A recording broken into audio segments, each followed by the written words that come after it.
Hi there!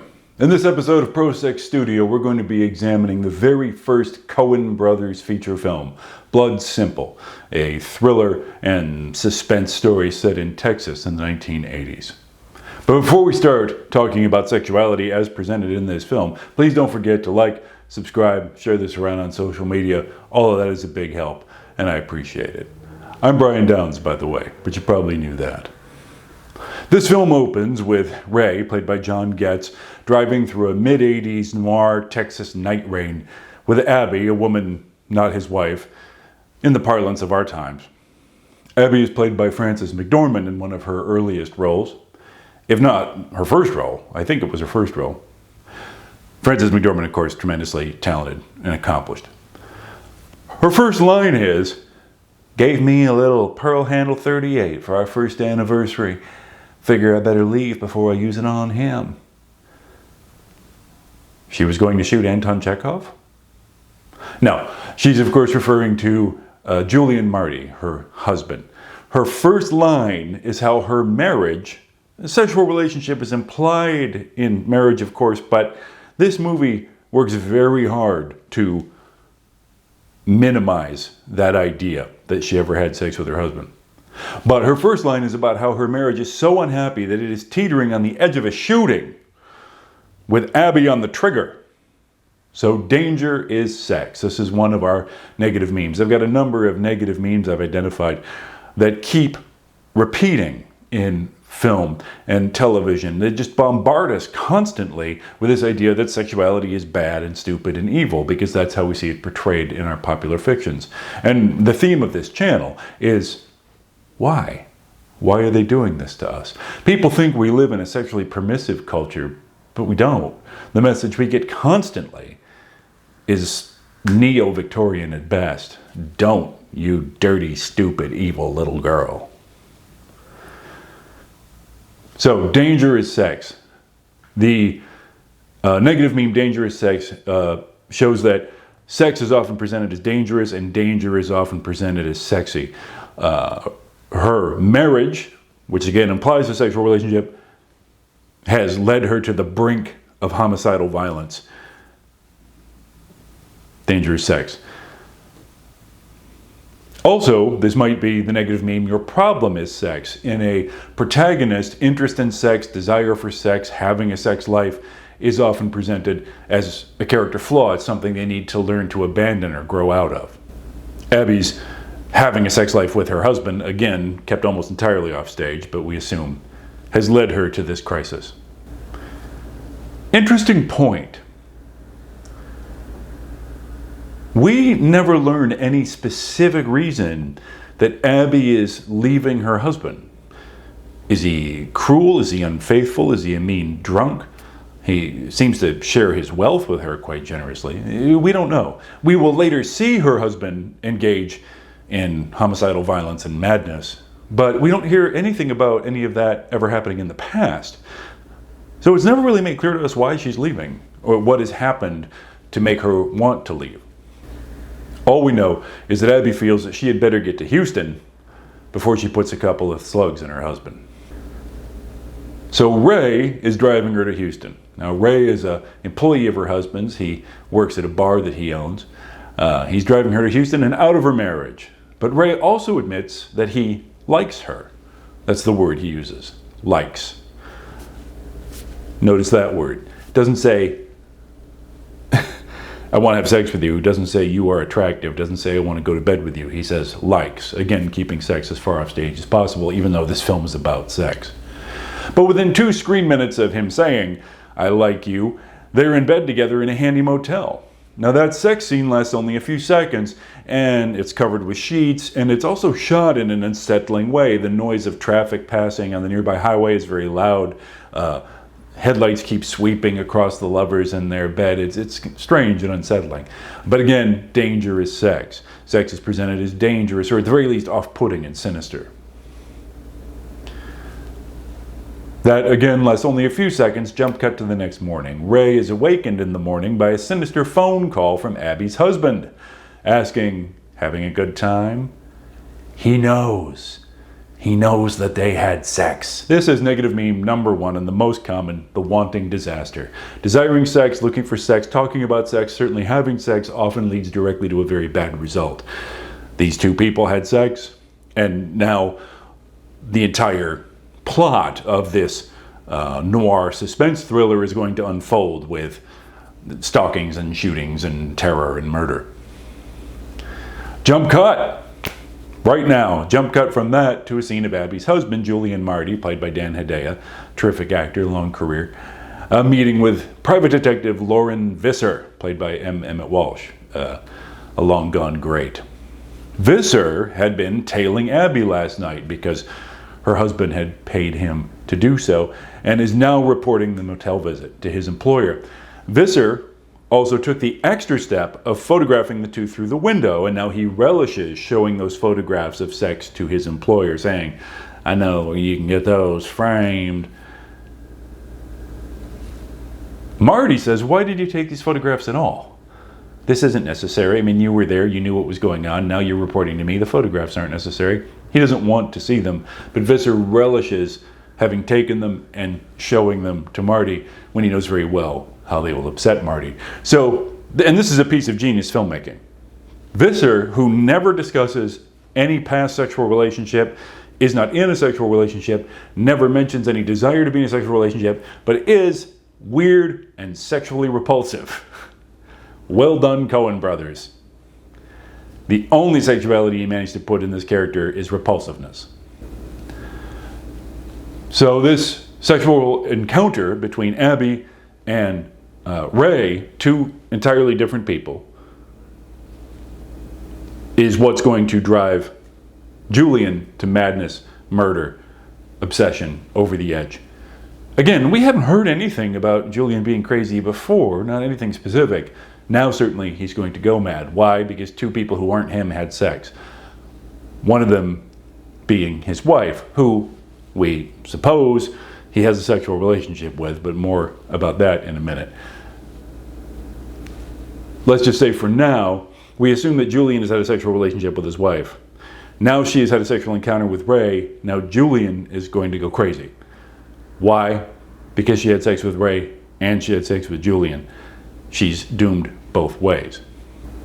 In this encounter with Visser, it becomes clear that Julian has suspected his wife of infidelity for some time, but we in the audience know that this was her first encounter with Ray. The fact that it only took her about 2 minutes to get in bed with Ray after he said that he liked her makes me think that maybe Julian's not 100% off the mark with his suspicions.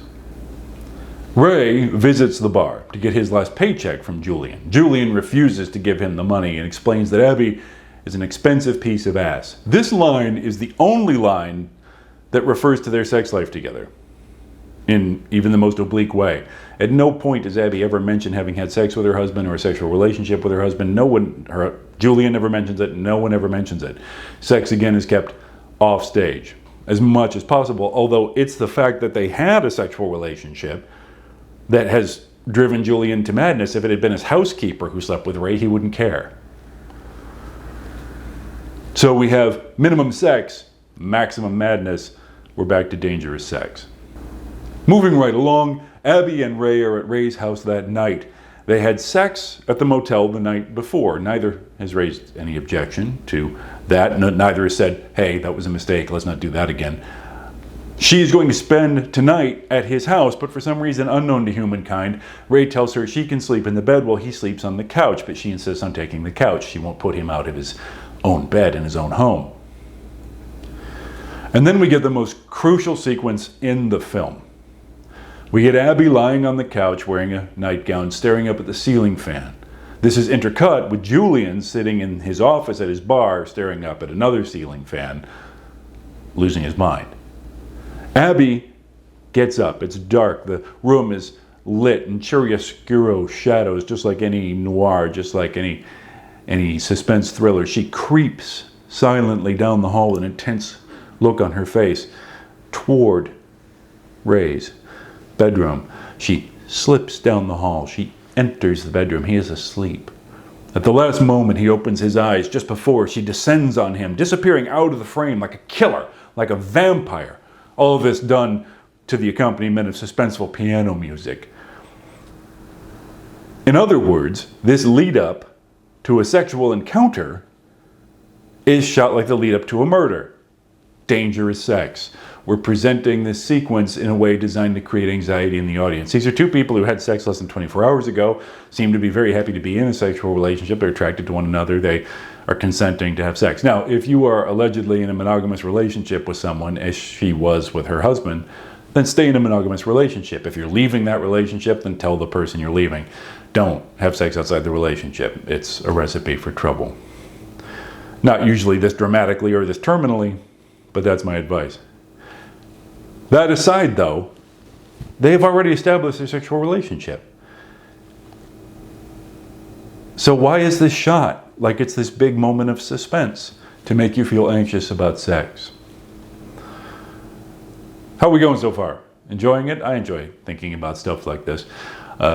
If you want to know more about this, please like, subscribe, and you'll be notified when more videos come out, especially if you hit that little bell. So like I was saying, she descends out of the frame, and we don't see the sex.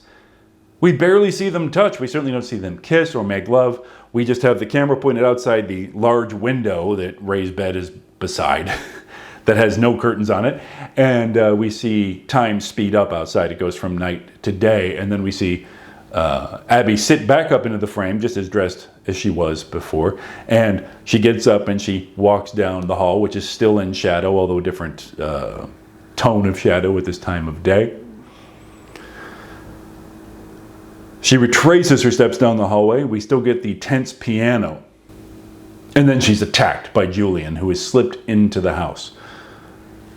Who is Julian? Her husband, her estranged husband, also her other recent sex partner. Who is she being attacked by? Someone she had sex with. Dangerous sex, the wanting disaster. Why is there all this will they, won't they tension between Abby and Ray? They had sex less than 24 hours ago. And whether or not they have sex tonight makes no difference to the plot whatsoever. Julian knows they had sex in the motel. Julian is already set on his path of vengeance and madness. Whether or not they have sex doesn't change anything between them or in the plot or anything at all. And yet that encounter, her approaching her lover, is shot like a vampire attack to make you feel anxious. Dangerous sex. And also the wanting disaster, because of course that same sequence is then extended, although several hours pass, but not on camera. Oh no, we just get night to dawn outside. She gets up and is attacked by Julian, who grabs her, strikes her, drags her out of the house toward his car. But she gets a grip on his hand, breaks his index finger, then turns around and kicks him in the testicles, and he very nearly pukes on the camera. We get a close-up of him vomiting. So the most direct reference to anybody's genitals in this entire film is brutal, agonizing violence. Ray comes out of the house, and Julian decides to get in his car and leave. And in the very next scene, Julian is hiring Visser, the private detective, to kill Ray and Abby. Sex leads to catastrophe, the wanting disaster. Visser advises Julian to go fishing in Corpus Christi for a few days so that he will be out of town when Visser kills the targets. Off Julian goes. Very quickly, we move on to a shot of Abby in bed with Ray at Ray's place, although not having sex. She is kind of lying on him. They are in bed. Okay, so we do see them in bed together here. It's night and she sits bolt upright at some slight noise, saying, "He's in the house." Notice that while they are in bed together, her primary concern is being murdered. Violence, terror, horror, not being with her lover. Dangerous sex. And amusingly enough, as I mentioned earlier, the bed is directly in front of a large and uncurtained window, so if Julian wanted to murder them, all they need to do is stand in Ray's front yard with a pump-action 12-gauge. But it's not Julian out there, it's his hired killer, Visser, who picks the lock on the front door and sneaks into the house, where he finds Abby's purse on the table by the front door. It contains her .38, but it is unloaded. That same .38 she mentioned in her very first line. So, what? You're at your lover's house where you were attacked less than 24 hours ago by your estranged husband. You are in great fear of another attack. And so you leave your revolver in your purse on the table by the front door and unload it.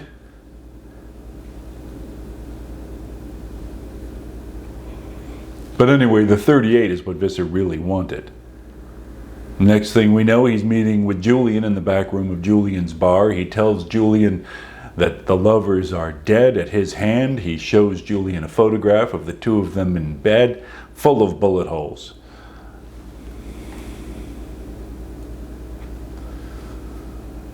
Julian hands Visser $10,000, and Visser shoots Julian with Abby's .38. The lovers are not dead. He hasn't killed them. He doctored a photograph of them sleeping to make it look like they were bloody and dead. He's going to frame Abby for Julian's murder by shooting him with his wife's .38. And Visser clearly expects to get away with the 10 grand. He leaves the .38 at the scene. But here comes Ray, who comes to the bar with the idea of just taking his back pay out of the cash register. He discovers Marty sitting there dead with Abby's revolver on the floor, and thinking that Abby killed Marty, Ray decides to cover up the crime. Things get complicated. For one thing, Julian isn't completely dead, and for another thing, Ray thinks that Abby tried to kill him. In the end, Julian does get completely dead. Ray tells Abby that he loves her 1 second before he is killed by a rifle shot by Visser from across the street. Then Visser stalks Abby through her dark apartment, but all the while Abby is convinced that it is Julian who is her adversary. She's convinced that this life and death struggle, where her lover was just killed in front of her, is against her husband, her other recent sex partner. She shoots and kills Visser through a door. Her final line is, "I'm not afraid of you, Marty." But when it's Visser who replies to her, she realizes that it was not her husband after all. So, to summarize, Abby's husband, Marty, her sex partner, we presume, although there's very little reference to their sex life together, we know they were married, attacks her in Ray's home, then hires Visser to kill her and Ray because Abby had sex with Ray. And of course, if Abby had not had sexual relationship with Julian, none of this would be happening. Again, if Abby had been Julian's housekeeper, then Julian wouldn't care that she was having sex with Ray.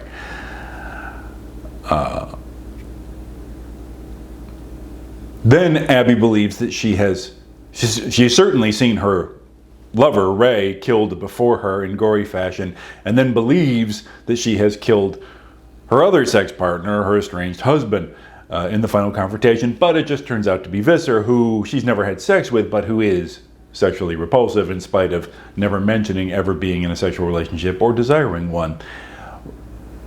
By the way, Abby's lover, now dead, suspected her of being a murderer. And Abby probably thinks that Julian is still alive somewhere. She does not know that Ray disposed of his body. And, of course, she didn't shoot Julian. It seems that everyone who visits Abby's vagina is doomed. And so, Blood Simple, the first feature film from the Cohen brothers, also famous for movies like The Big Lebowski, A Serious Man, and many others, gets a big thumbs down from Pro-Sex Studios. It is absolutely anti-sex from start to finish. We get a minimum amount of sex. It's very much kept in the background off screen, but just enough to drive everybody insane, especially Julian, of course, and Visser, leading to terror, horror, brutality, murder. And at the end of the film, no one is in a sexual relationship. Abby seemed to have found a happy connection with Ray. He says to her, "I love you," 1 moment before he's murdered. But at the end of the film, no one is in a happy relationship. Just about everybody's dead. And there's buckets of blood on the floor. Why? Because people had sex. Because dangerous sex. Because your problem is sex. Because of the wanting disaster. Come back next week for more analysis of this kind. Why is it that our popular media bombards us with this negativity all the time? Why is it that they're trying to make you feel terrible about your sexuality? This is a problem that keeps me up at night. I'm Brian Downs. Thanks for watching.